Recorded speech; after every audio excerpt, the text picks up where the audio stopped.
Tervist! Eile, kui ma Jaanitule äärde läksin, täitus minul 170 000 sammu ja iseenesest mul tekkis üks mõte. Kui teie, kes ei ole selle programmiga veel alustanud ja see tõenäoliselt, ma lihtsalt umbes pakun, on ka järgmine aasta, siis jaanipäev on ju suurepärane aeg selleks, et alustada sammudega siis, kui on jaaniõhtu tulekul. Näiteks võtad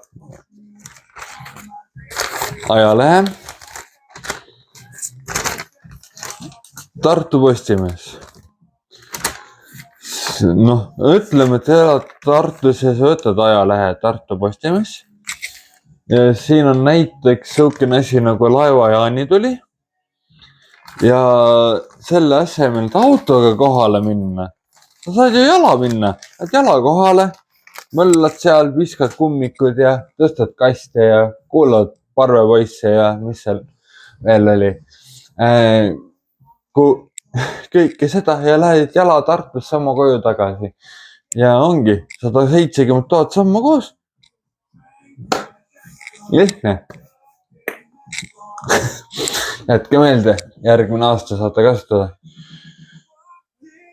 Ja näeme siis järgmine kord, kui 220 000 sammu tehtud.